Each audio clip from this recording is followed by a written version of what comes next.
Okay आज हम new chapter start करने वाले हैं ट्रिग्नोमेट्री। और उसमें फर्स्ट एक्सरसाइज देखने से पहले हमें कुछ ट्रिग्नोमेट्रिक फंक्शंस के बारे में बेसिक हमें पता होना चाहिए, जैसे कि साइन का फॉर्मूला क्या है, कॉस, टैन, सभी ट्रिग्नोमेट्रिक फंक्शंस के फॉर्मूले कौन से हैं। तो राइट एंगल ट्रायंगल मैंने यहाँ पर ले लिया है और हर एक साइड को क्या बोलते हैं उसको हमें देखना है। एक तो मतलब दो तरीके से आप उसको निकाल सकते हो। एक तो ये है, इसको हम साइड BC जो है उसको बेस बोलते हैं और AB जो है ना उसको हम परपेंडिकुलर बोलते हैं। और ये है हमारा हाइपोटेनियस, जो कि आप सबको पता है, मतलब उसका कोई प्रॉब्लम नहीं है। अब हम अगर आपको साइन A की वैल्यू पूछी गई है तो क्या आप करोगे। ए एंगल A के रिस्पेक्ट में ये जो उसके सामने वाली साइड है ना BC, तो उसको हम बोलेंगे अपोजिट साइड, है ना, अपोजिट साइड। और इस एंगल के साइड में जो ये साइड है ना यहां पर, उसको हम बोलेंगे एडजेसेंट साइड।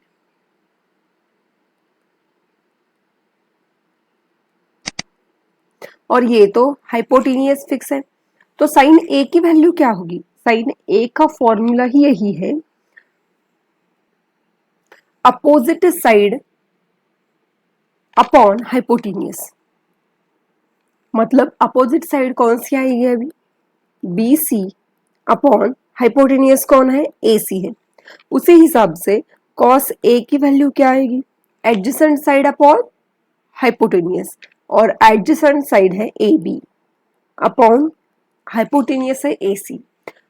अब उसके बाद tan A की वैल्यू क्या आनी चाहिए, tan A की वैल्यू आनी चाहिए sin A upon cos A। sin A क्या है, BC upon AC divided by cos A है AB अपॉन AC। तो AC AC कैंसिल, तो tan A की वैल्यू कितनी आ गई आपकी, BC अपॉन AB। और cot A की वैल्यू क्या आएगी, cot तो 1 डिवाइडेड बाय tan रहता है या फिर cos अपॉन sin रहता है, कोई भी यूज करो। 1 डिवाइडेड बाय tan क्या है, BC अपॉन AB। तो इसका रेसिप्रोकल क्या आएगा, AB अपॉन BC। अब लास्ट सेक A क्या आएगा, 1 upon cos A। 1 upon cos A कितना था हमारा, AB अपॉन AC। मतलब इसका रेसिप्रोकल क्या आएगा, AC अपॉन AB। कौन सा रह गया, कोसेक। ये होता है 1 upon sine A। Sine A की वैल्यू क्या है, BC अपॉन AC। मतलब AC अपॉन BC। ये बहुत ही सिंपल है, बस उसके फॉर्मूले आपको याद रहने चाहिए, उसके हिसाब से ही आप कैलकुलेट कर सकते हो। तो यहाँ क्वेश्चन में क्या पूछा है, ये बहुत इंपॉर्टेंट है ना। क्वेश्चन में पूछा गया है, if in right angle triangle ABC, right angled at B, ये इंपॉर्टेंट है, AB is equal to 24 centimetre and BC is equal to 7 centimetre, then determine sin A cos A। अभी देखो हमारे पास ये दोनों साइड्स की वैल्यूज तो दी गई हैं, लेकिन हाइपोटेनियस की वैल्यू नहीं दी। तो राइट एंगल ट्रायंगल के बारे में आपको पता है, हम हाइपोटेनियस निकालने के लिए पाइथागोरस थ्योरम का यूज करके हम थर्ड साइड निकालेंगे by using Pythagoras theorem, right. तो आप क्या करोगे, AB square plus BC square is equal to AC square. तो AB का स्क्वायर मतलब 24 square plus 7 square is equal to AC square. अभी 24 का स्क्वायर कितना आएगा, ये आएगा आपका 576 प्लस 7 का आएगा 49। इन दोनों का एडिशन करो, आपको मिलेगा 625 इज इक्वल टू AC का स्क्वायर मिलेगा। तो AC की वैल्यू कितनी आएगी, 25। हमें थर्ड साइन तो मिल गई 25 सेंटीमीटर। अब हम निकालते हैं साइन ए और कॉस ए। तो साइन ए का फॉर्मूला क्या है?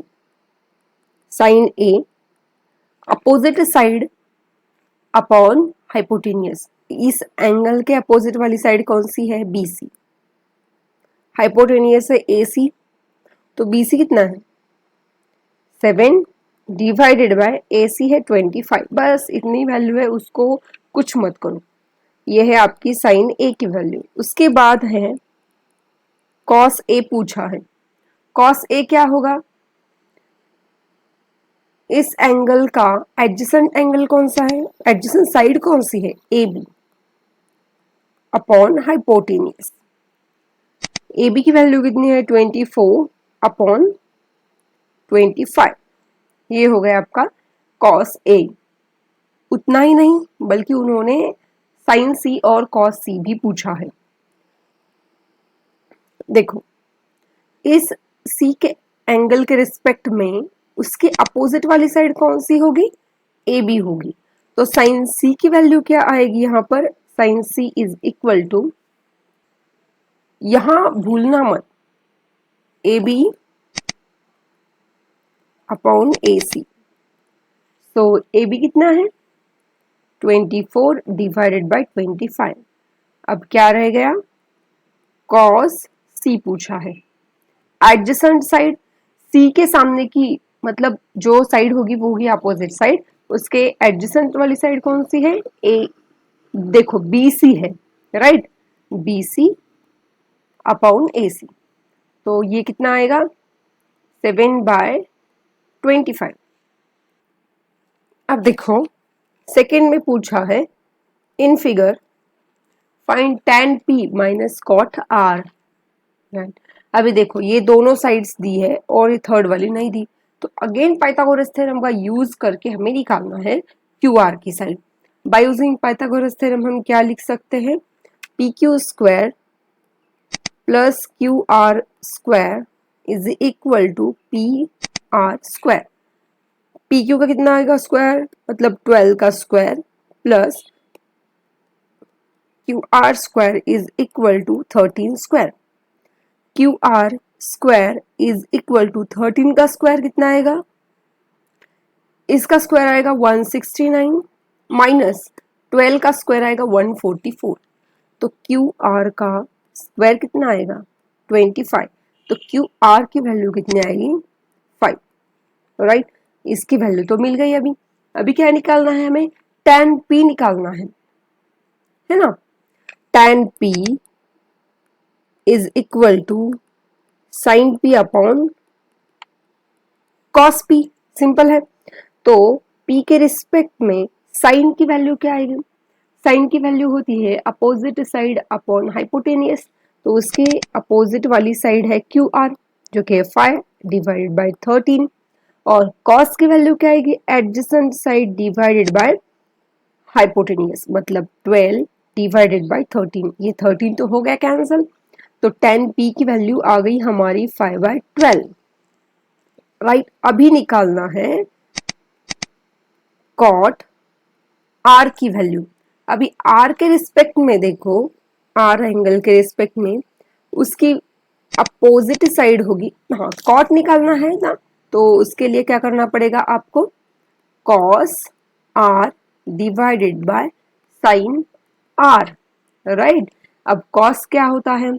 एडजेसेंट साइड अपॉन हाइपोटेनियस, और उसके रिस्पेक्ट वाली एडजेसेंट वाली साइड होगी Q R, right, divided by P R hypotenuse, whole divided by sine है, मतलब अपोजिट साइड लोगे आप।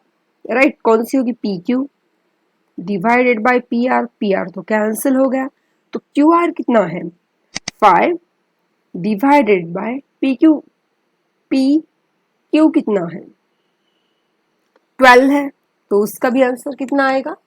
दोनों के आंसर यहाँ पर आपको देखोगे तो 5/12 आएंगे, और उसका क्या करना है? हमें सब्ट्रैक्शन करना है। तो चलो करते हैं। क्या क्या दिया है?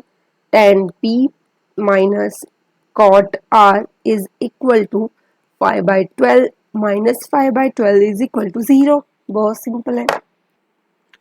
अब देखो थर्ड, ये इसकी वैल्यू निकालने से पहले, इसको सॉल्व करने से पहले अभी देखो बहुत, अब ट्रिग्नोमेट्री एक चैप्टर ऐसा है जिसके एग्जाम्पल बस एक तरीका नहीं होता उसको सॉल्व करने के लिए, 1 2 3 मेथड हो सकती है उन प्रॉब्लम को सॉल्व करने के लिए।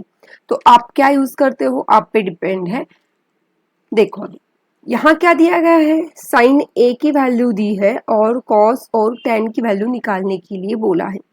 तो आप क्या करोगे, बस आपको 3 आइडेंटिटीज फॉर्मूले आपको पता होने चाहिए परमानेंटली, वो आपको 11th-12th में भी काम आएंगे। कौन से है वो, sine square theta plus cos square theta is equal to 1 and again 1 plus tan square theta is equal to sec square theta, 1 plus cot square theta is equal to cosec square theta।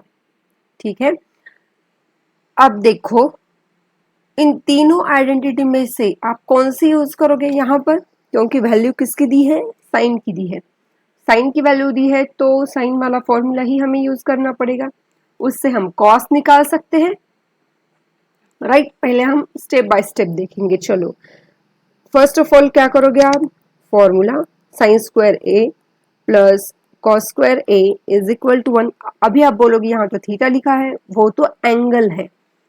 Right, तो angle तो कोई भी हो सकता है, तो यहाँ क्या लिया है उन्होंने, ए एंगल लिया है, तो हम भी ए लिख सकते हैं वहां पर। तो साइन स्क्वायर मतलब साइन ए की वैल्यू 3/4 है, तो साइन स्क्वायर की क्या होगी, 3/4 का square plus cos square A is equal to 1 आएगा। पहले इसको सॉल्व करते हैं, 9/16, ठीक है, plus cos square A equals to 1।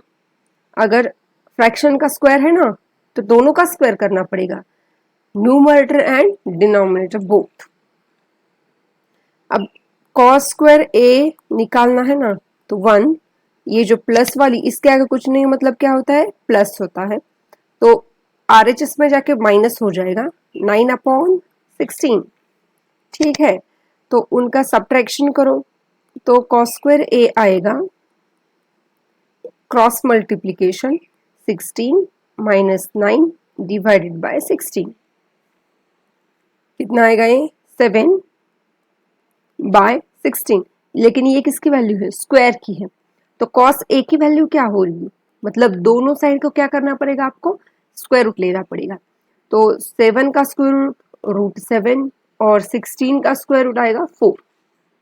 तो ये हो गई आपकी कॉस ए की वैल्यू। अभी आप निकालोगे tan ए की वैल्यू, और tan ए हो जाएगा sign A upon cos A. तो साइन ए की वैल्यू कितनी है, 3/4 डिवाइडेड बाय कॉस ए की वैल्यू कितनी है, √7/4। तो 4 4 कैंसिल, तो tan ए की वैल्यू आ जाएगी 3/√7। फोर्थ क्वेश्चन बोला है 15 cot a equal to 8, then find sine A and sec A. फॉर्मूले नहीं भूलने हैं, तो पहले हम इसको अच्छे तरीके से लिख लेंगे। देखो क्या बोला है, 15 cot a इक्वल टू 8, मतलब वैल्यू किसकी दी है उन्होंने, cot a की दी है 8 डिवाइडेड बाय 15। राइट, उसके बाद cot a दिया है ना, तो उससे रिलेटेड हमें आइडेंटिटी पहले जो भी है उसका यूज करके नेक्स्ट वैल्यू निकालनी है। तो उसकी आइडेंटिटी क्या है, 1 प्लस कॉट स्क्वायर ए बोलो इज इक्वल टू कितना आएगा, कोसेक स्क्वायर ए। तो कॉट की वैल्यू से हम क्या निकाल सकते हैं, पहले कोसेक, पहले निकालो जो भी निकलती है वैल्यू, और उसके हिसाब से ही आपको घुमा फिरा के कोई भी वैल्यू निकाल सकते हो। 1 प्लस 1 प्लस कॉट स्क्वायर की वैल्यू आएगी 8/15 का स्क्वायर इज इक्वल टू आएगा कोसेक स्क्वायर ए। ठीक है ना, तो 1 प्लस 8 का स्क्वायर आएगा 64, 15 का 225, इनका एडिशन करो, यह आएगा 225 प्लस 64 डिवाइडेड बाय 225, यह आएगा 5 प्लस 4 9 8 2 डिवाइडेड बाय 225।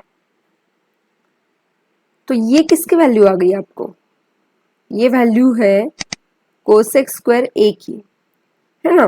तो कोसेक ए की वैल्यू क्या आ जाएगी? स्क्वायर रूट लेना है, कितना आएगा? 17 डिवाइडेड बाय 15। ओके, अब हमें एक चीज तो पता है कि कोसेक से हम साइन की वैल्यू निकाल सकते हैं, क्योंकि कोसेक ए का फॉर्मूला क्या होता है? 1 अपॉन साइन ए, है ना। तो कोसेक ए कितना है? 17 by 15 is equal to 1 upon sine A. अभी बस क्रॉस मल्टीप्लाई करो, यहां पर जाएगा साइन ए इंटू 17, 15 को इधर भेजो 15, so sine A is equal to 15 divided by 17। Sine की तो मिल गई वैल्यू, अभी आप कॉस की भी निकाल सकते हो। कॉस की कैसे निकालोगे? क्योंकि कॉट की वैल्यू दी गई है ना। अभी साइन की वैल्यू दी है तो उसकी आइडेंटिटी यूज करो, उससे भी आंसर आएगा। लेकिन अगर आप लेस टाइम कंज्यूमिंग यूज करोगे ना तो अच्छा रहेगा। तो किसकी वैल्यू दी है उन्होंने?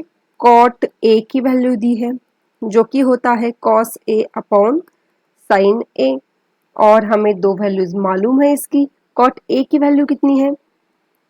कॉट ए की वैल्यू है 8 अपॉन 15, है ना। 8 upon 15 is equal to, cos A की तो नहीं पता, साइन ए की पता है, कितनी है? 15 अपॉन 17। अब देखो ये इसके साथ एज इट इज मल्टीप्लाई हो जाएगा, क्या आएगा? 8 upon 15 into 15 by 17 equal to cos A. 15 cancel, तो कॉस ए की वैल्यू आ गई 8 अपॉन 17। नेक्स्ट प्रॉब्लम में क्या बोला है? गिवन सेक थीटा की वैल्यू दी है और पूछा है calculate all other trigonometric ratios. जितने कुछ बचे हुए हैं 5, उन सब की वैल्यूज निकालनी है। सबसे बढ़िया तो काम करेंगे हम आइडेंटिटी यूज करके, है ना। पहले हम आइडेंटिटी यूज करते हैं। सेक वाली कौन सी है? 1 plus tan square theta is equal to sec square theta. 1 plus tan square theta is equal, sec का स्क्वायर करना है, मतलब 13 बाय 12 का स्क्वायर। अभी tan square theta is equal to क्या आएगा? Tan square theta equal to, ये देखो इसका स्क्वायर, ये प्लस है ना, उधर जाके माइनस हो जाएगा, मतलब 13 बाय 12 का स्क्वायर माइनस 1, है ना। अभी 13 का स्क्वायर आएगा 169 divided by 144 minus 1। Cross multiply करके सॉल्व करो इसको। 169 माइनस 144 डिवाइडेड बाय 144, ये आएगा 25 बाय 144। ये किसकी वैल्यू आ गई आपके पास? tan स्क्वायर की। तो tan की वैल्यू कितनी आएगी? स्क्वायर रूट ले लो दोनों साइड का, मतलब 5 बाय 12। अब देखो इन दोनों वैल्यू से ही हम सारी वैल्यूज निकाल सकते हैं। tan की मिल गई हमें और सेक की पता है। सेक से हम क्या निकाल सकते हैं? कॉस थीटा निकाल सकते हैं, है ना। अभी देखो sec theta is equal to 1 upon cos theta. अब देखो उतनी स्टेप बाय स्टेप वैल्यू कैसे निकालनी है वो तो मैंने आपको पिछले एग्जाम्पल में बताया था। अब यहाँ पर कुछ हम डायरेक्टली कैसे कैलकुलेशन करने हैं वो देखेंगे। जैसे कि सेक थीटा होता है कॉस का रेसिप्रोकल, उसी तरीके से अगर आप कॉस को यहाँ पर मल्टीप्लाई करो, मतलब sec theta into cos theta equal to 1, right. तो कॉस थीटा की वैल्यू कितनी आएगी यहाँ पर? Cos theta is equal to 1 divided by, ये मल्टीप्लाइड है, यहाँ जाके डिवाइड हो जाएगा, है ना, मतलब ये दोनों एक दूसरे के रेसिप्रोकल्स है। तो अगर वैल्यू आपको कॉस की दी और सेक की पूछी तो आप क्या करोगे, डायरेक्टली उसका रेसिप्रोकल लोगे। तो सिंपल सी बात है, cos theta is equal to आएगा 1 अपॉन सेक कितना है 13/12, ये ऊपर चला जाएगा 12, मतलब इसका आंसर ये आ गया आपका कॉस थीटा। टेन थीटा भी पता है, अभी सिंपल क्या निकालोगे आप, साइन निकालोगे। तो tan theta is equal to sine theta upon cos theta, है ना। तो tan थीटा कितना आया है आपका 5/12, साइन थीटा मालूम करना है, कॉस थीटा की वैल्यू है 12/30। इन दोनों का यहाँ पर जाके मल्टीप्लीकेशन होगा, कितना आएगा 5/12 इंटू 12/13। कंफ्यूज नहीं होना है, ये जो फ्रैक्शन वाली टर्म है ना एज इट इज वहां जाके मल्टीप्लाई होगी, अगर लेकिन आपको उसको ऊपर भेजना है तो उसका उल्टा हो जाएगा, ये मालूम होना चाहिए। Is equal to sine theta, तो ये 12 cancel, so sine theta is equal to 5/13। Sine भी मिल गया, कॉस भी मिल गया, टेन भी मिल गया। टेन के ऊपर से हम कॉट निकाल सकते हैं, cot theta is equal to 1/tan theta, मतलब एक ये दोनों एक दूसरे के रेसिप्रोकल हैं। 1 डिवाइड बाय tan कितना है 5/12, सो कॉट कितना आएगा 12/5, इसका रेसिप्रोकल हो जाएगा, है ना। अब कॉट भी मिल गया, अब क्या रह गया, कोसेक रह गया। So cosec theta is equal to कितना आएगा 1/sin थीटा। उसी तरीके से साइन थीटा इज इक्वल, अभी हाँ कोसेक की ही वैल्यू निकालनी है ना, is equal to 1 upon sine कितना है 5/13, सो कोसेक कितना हो जाएगा 13/5। दिखने के लिए ही एग्जाम्पल बड़ा है लेकिन बहुत सिंपल है।